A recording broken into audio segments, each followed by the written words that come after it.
Naman po mga well-milled rice, nabibili po nila ng 1,950, that is 39 pesos po or 40 pesos. Nabibinibenta naman po sa market ng 44 or 45 pesos. So yun po yung nangyayari po ngayon sa kasalukuyan po.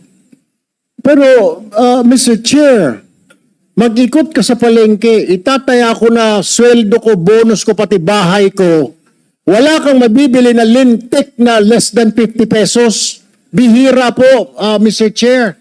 Pinagbubula tayo ng mga hinayupak na ito. I'm sorry for my language, pero niloloko tayo somewhere else eh. Nakita, sinabi na ng customs 33, sinabi na nga ng wholesaler 35 to 40 ang benta niya. Bakit sa palengke na 50? Now may I call on Congressman Erwin Tulfo.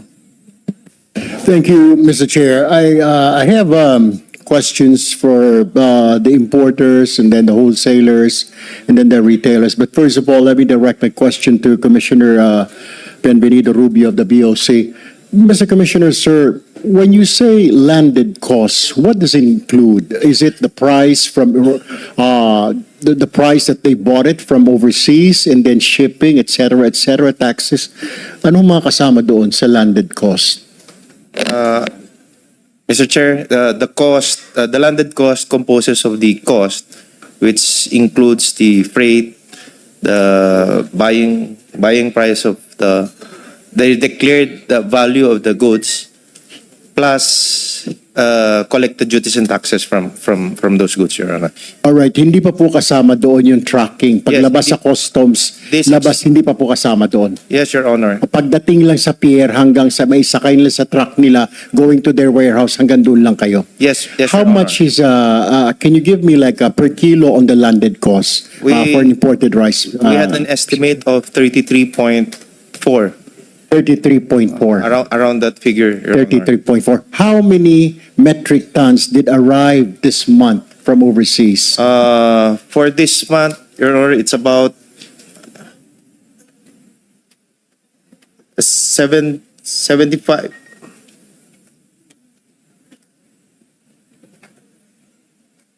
It's about 73,000 metric ton, Your Honor. All right, thank you, Mr. Chair. Let me now direct my question to the importer. Any importers can answer my question. My question, Mr. Chair, for any of the importers. Importers lang po, siguro si Ma'am Chu, right? Do you know anything? How much from your importer, from your client? Importer po siya, di po ba? Magkano po ang pasa niya sa wholesaler? You said yung client mo is just a mere importer. So magkano po ang pasa niya sa client niya? We're talking about 33 pesos something. Magkano po ang pasa niya? Because we're trying, Mr. Chair, what I'm trying to establish here, merong po nagmamanipulate ng price. So kung 33 po something ang landed cost, then nasa 33, dadagdag si importer ng presyo, tracking, etc. How much is it, Attorney Chu, yung pagpasa niya sa importer? How much is it? Kasama na po yung profit niya, expenses niya, tracking, warehousing, etc., etc. How much? Your Honor, hindi ko po nakuha yung landed cost, but the rate that we sell it to our wholesaler, I was told it was 41. Noon po, before the tariff decrease, it was 48. And now po, binaba na po nila to 41. 41 ang pasa po nila. So kasama na po doon yung profit. We're talking about kasama na po ang profit and then yung transportation, warehousing, etc., expenses. All in na po yan, 41. All right. Ang pasa niya po sa wholesaler or pasa niya sa retailer?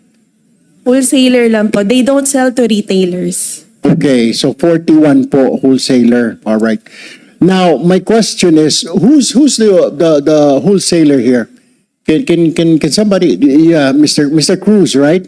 Mr. Cruz, Mr. Chair, how much naman po pag nakuha po ninyo? Is it the same? You're getting the same price pag kuha ng binibenta sa inyo at 41 yung imported rice ng importer, or nakakuha kayo na mas mababa pa as wholesaler? Same lang po, Your Honor. Alright, 41, right? Magkano po ang pasa na ninyo sa retailer, sa mga retailer ng bigas po at 41? Magkano po ang pinapatong ninyo? Ang pasa lang po, ang 35, between 35 to 40 po ang presyo namin. Ano, Between 35 to 40 per kilo. 35 to 40 ang ibinibenta nyo po sa retailer. Saang retailer po yan? Saan po, sino, anong grupo po na retailer ang binibentahan nyo ng 35 to 40? Sige na po, sir. Mga walk-in lang po yung buyer namin. Ano po? Walk-in lang po, walk-in. Walk-in. Walk-in. Walk-in. Yeah. So 35 to 40 per kilo. Anong klase yun? Broken, well-milled, etc., etc.? What is it? Broken po, broken. Broken. 35 to 40 per kilo. Now, Mr. Chair, did we invite any retailer here, Mr. Chair?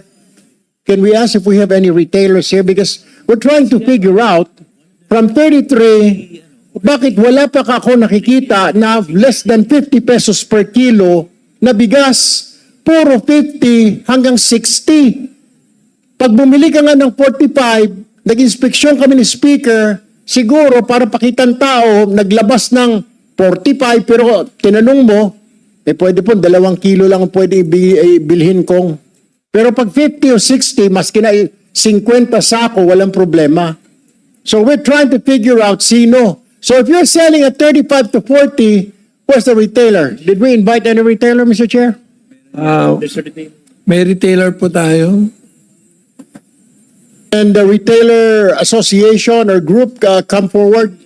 Because we're trying to figure out saan po dito ang pumatong na napakalaki. Pasensya na po. Meron? Yes, Mr. Chair, I think I saw Cesar Orly, the former president of Grecon. Sa retailers po yun, Kong Erwin, Saan po sila, Mr. Chair? nandyan yata. Sir, ayan. Retailer, sir, di ba? Tama po.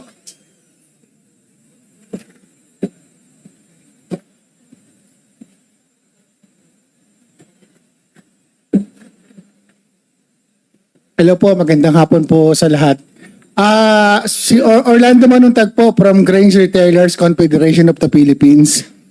Yung po sa presyo po na nakukuha po ng mga retailers po sa Bulacan, ito po kasi yung pinakamalapit po sa Manila eh. Usually po, nakakabili po yung mga retailers ng 38, papasa naman nila ng plus 4 pesos or 5 pesos. So nasa market po ng 42 or 43. Ito po yung mga broken. Yung naman po mga well-milled rice, nabibili po nila ng 1,950, that is 39 pesos po or 40 pesos. Nabibinibenta naman po sa market ng 44 or 45 pesos. So yun po yung nangyayari po ngayon sa kasalukuyan po. Pero, Mr. Chair, mag-ikot ka sa palengke, itataya ko na sweldo ko, bonus ko, pati bahay ko. Wala kang mabibili na lintik na less than 50 pesos. Bihira po, Mr. Chair. Pinagbubula tayo ng mga hinayupak na ito. I'm sorry for my language, pero niloloko tayo somewhere else eh. Nakita, sinabi na ng customs 33, sinabi na nga ng wholesaler 35 to 40 ang benta niya. Bakit sa palengke na 50? Are you saying, Mr. Chair, 10 pesos ang kita mo, 40, 50, 20 pa nga hanggang 60? Saan nangyari? I mean, where are all the savings? Yung bumaba ang presyo sa world market according to NEDA, according to PSA. Bumaba yung taripa 15%. Yung savings po nasaan napunta? Dapat po sa tao po yun, hindi binabaan ng Pangulong Marcos yung taripa para kumita kayo, binabaan yung taripa para kumita yung tao. Nasaan? You have to explain that now here kasi kayo po yung retailer, sa inyo ang mukhang sa inyo ang problema. Because the wholesaler is saying 35 to 40. Pagdating sa inyo, sinasabi mo by 42. Wala po ako nakitang 42. Nag-ikot po tayo ngayon. I'm sorry, Mr. Chair. Nag-ikot po tayo doon. Nagtanong-tanong kami. Sinasabi, 2 kilo lang po pag 45. Pero pag bumili ka ng 50 pesos o pataas, pwede ka bumili ng 50 sako na bigas. Why is that, Mr. Chair? Grecon? Yes, can I Yes, ask po Direk, ang napansin po kasi namin, doon po sa lahat po ng mga importation na dumating po, nasa 74% is 5% whole grain. So kung 5% po siya whole grain, sa kabuuang importation natin as a whole, buong taon, wala po tayong makitang masyadong mababa sa merkado.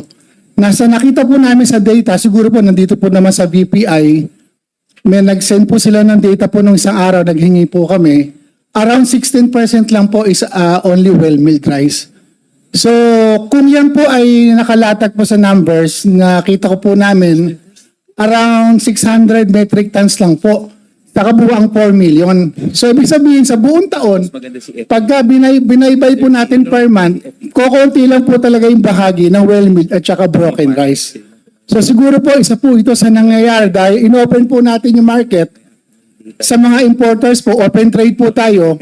Hindi naman po natin nakita po yung regulation. Siyempre po, mas marami pong bumibili po ngayon ng mga premium rice rather than po sa mga mababa po na presyo. Pero siyempre po, marami rin po naghahanap, lalo na po yung mga kababayan po natin na marginalized, mababa pong presyo. Pero sa nakita po namin data, kukunti lang po talaga nag-import ng 25% at saka broken. So, given the fact po na 35 metric tons po, 35,000 metric tons po tayo per day, so what is 260,000 metric tons for the whole year? So manipis po talaga yung yung bilang po. Mas marami po talaga is premium. Siguro nakikita naman po sa data ng BPI. So thank you po so much. Mr. Chair, let me direct now my question to the BPI. Mr. BPI, is this true what he's saying na mas gusto nilang ng mga importers mag-import ng mga mahal? Aren't you considering yung mga kababayan natin na hindi maka-afford ng 50 pesos per kilo na bigas? Hindi ba ninyo sabihin lang, hoy importer, mag-import ka naman ng mumurahin, yung maputi, mabago, kahit papano? Can't you dictate? Kayo nagbibigay ng permit, hindi ba ninyo pwedeng manduhan sila? Mag-import ka ng kalahati na ganito, mas mura. What are you doing? Mr. Chair, thank you po for the question. Then after you, I think we will recognize FFF. Opo. Sir, on the data po, tama naman po yung nasabi. Actually, sir, nag-initiative po kami para i-categorize yung ini-import ngayon. So, sa 5%, nasa 70%. Sa 15%, nasa around 4%. 25% brokens is nasa 15%. 100% brokens is nasa 6.19%. And other types po ay nasa 3%. So, aside po doon sa 5% broken, na 70% nasa around 30% po yung ibang classification ng bigas. As for the mandating, sir, sa kanila, kung ano po yung i-import, sir, sa amin pong mandato, ay talaga pong sa sanitary and phytosanitary concerns po tayo, and then sa food safety. And we do test these bigas po na narito at dumadating sa atin. So are you saying, Mr. Chair, wala kang control kung anong i-import nila? Hindi ba lang ninyo iniisip yung mga kababayan natin? Paano kung mag-import lahat yan ng 60 pesos per kilo? You don't care? We have a problem, Mr. Chair. Mr. BPI, we have a problem. Kaya nga binabaan na yung taripa, kaya nga tayo mataas ang inflation because of this, then wala po kayong ginagawa. You need to do something. I mean, do something. Di ba? Kung kailangan ninyo ng more power, then come to Congress and Congress will give you that. Kaya nga tayo may investigasyon. Puro kayo tango. Pangalawang hearing na ito. Hindi nga malaman kung sinong nag-check ng mga presyo. Hindi tayo makasagot. Mr. Chair, if you recall, tinanong ko na kung sinong in charge. Walang makapagsabi kung sino ang in charge sa tingin ng presyo, pagsita. Monitoring lang sila lahat. DA monitoring. DTI monitoring, NFA monitoring, lahat ng mga ito, puro monitoring. Mga walang silbi. Now, can't you do something about it? Or what do you need? Na para pwede mo silang diktahan, importer, kailangan na ng Congress, kailangan na ng gobyerno, mag-import kayo ng mura na bigas. Can't you do that? Sir, thank you po. Actually po, kami po ay nagpapasalamat nga sa Kongreso dahil po doon sa batas na pinirmahan kahapon na nagbibigay sa amin, sir, ng power talaga na magpunta sa mga warehouse na ito at makita. Actually, sir, ito pong initiative ay salamat din po kay Kong Mark sa Committee on Agriculture dahil pinaklasify ho nga sa amin itong mga ito. At siguro po dahil po doon sa certain section ng bagong batas na kami ho ay mag-uusap ng PSA, ng NEDA para ho makapagbigay ng policies ho para mas ma-improve itong ating situation ay yun po naman ang aming gagawin at ito po ay amin ang may nakalatag na naman pong plano para po dito. Mr. Chair, I know my 5 minutes already up. My next thing is I move that we ask the importers and the wholesalers to give us the list of their clients, the retailers, para malaman po natin sino po ang kanilang mga kliyente para maimbita po natin sa susunod na hearing yung mga retailer na yan kasi hindi lang po ang Grecon o yung mga association, Mr. Chair.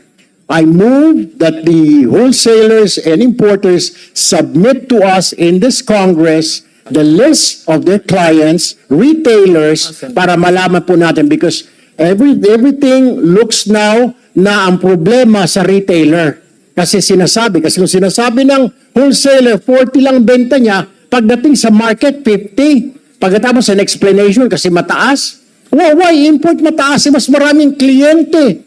Pag murang bigas ang i-import, mas maraming bibili ho. Marami ho tayong mga kababayan ng mga below middle class yung cannot afford ng 50 kaya nga nagrereklamo eh. I so move, Mr. Chair. Any second? Are there any objections? Hearing none, now COMSEC is hereby instructed wherever she is.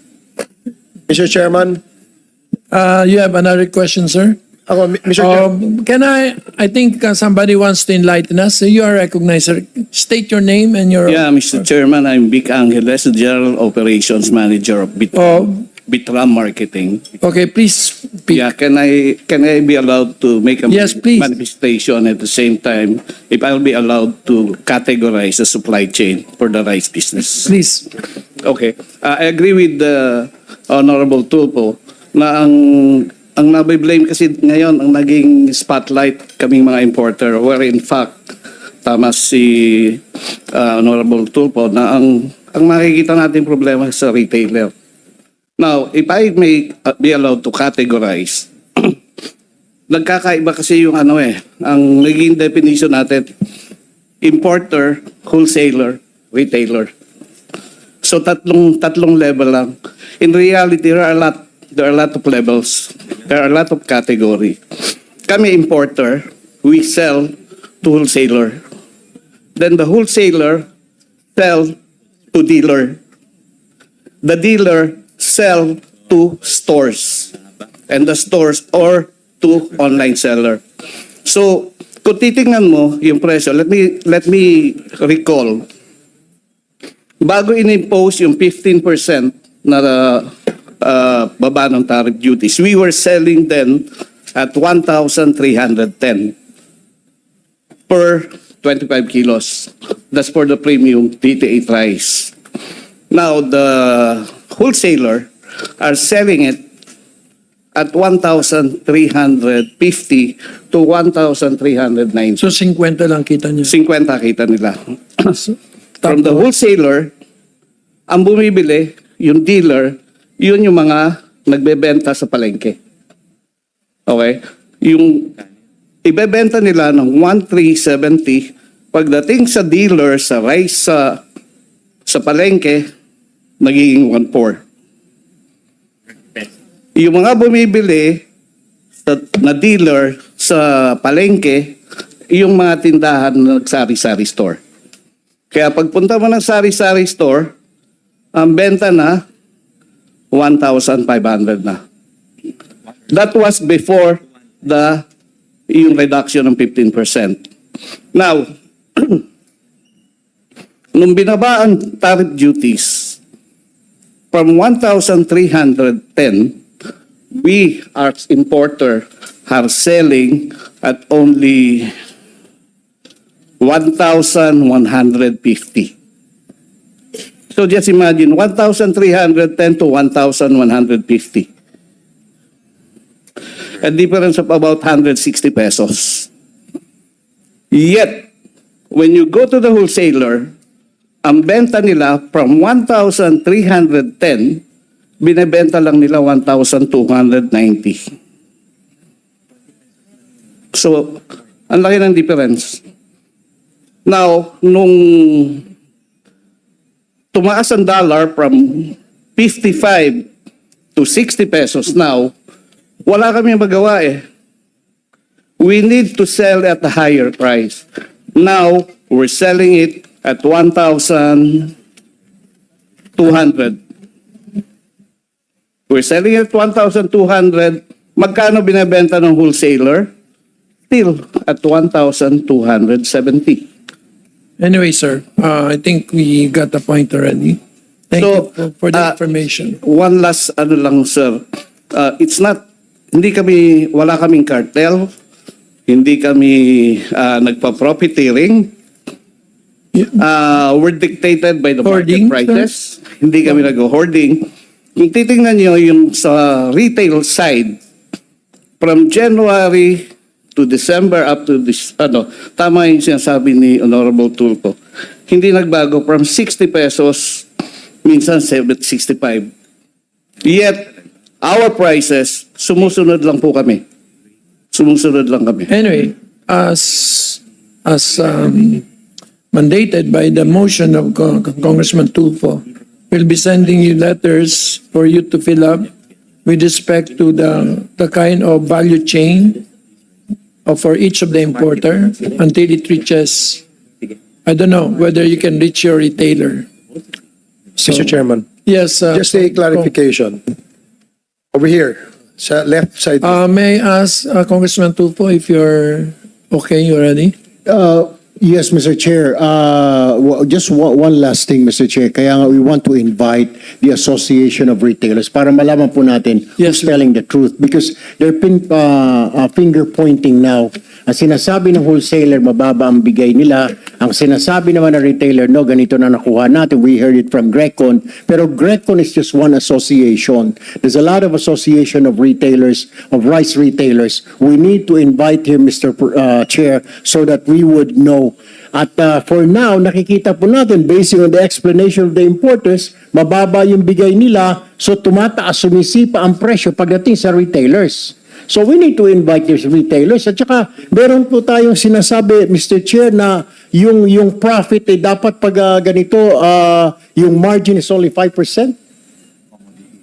Because this is a commodity, Mr. Chair. We have to review that. Dapat kaya nga, I'm asking the DA, wala ba sila nakikitang violations dito, Department of Agriculture? Because it's a commodity, your profit, not more than 5%. We have a law on that, I don't know. You guys need to review. Si bossing pa naman ninyo, negosyante, dapat alam niya, di ba? Or what are you guys doing? I mean, it's 5%.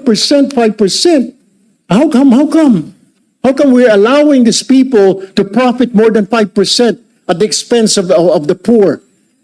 Tapos meron pa tayong binagbabawasan ng taripa, hindi rin effective. We cannot feel it. Hindi nararamdaman ng tao eh. Might as well ibalik na po yung taripa natin ulit sa 30%. Kasi hindi naman po napapakinabangan pala. That's what I'm asking also, Mr. Chair, to direct DA also. Kasi sinasabi po nila wala silang power, they can only monitor. Then, Mr. Chair, my question is, which agency does it fall under to monitor prices and make arrests para to give sample? May batas na po tayo ng hoarding, may batas tayo ng overpricing. Who should make the arrest, Mr. Chair? That is my question. Mr. Chair, The newly. clarification lang, Mr. Chair. Yes. Earlier kasi when Congressman Tulfo asked one of the retailers kung kanino sila nagbebenta, wholesaler, no? Kung kanino sila nagbebenta, nabanggit yata niya kanina na meron daw walk-ins. Under the No? new law. Is that correct? Who was that gentleman who replied? Sinabi mo na merong walk-ins, right? Yes, Your Honor. Pwede mo ba kaming bigyan idea gaano karami yung walk-in? Marami po yun, Your Honor. Continuous po You see, yun. that's a problem, Mr. Chair.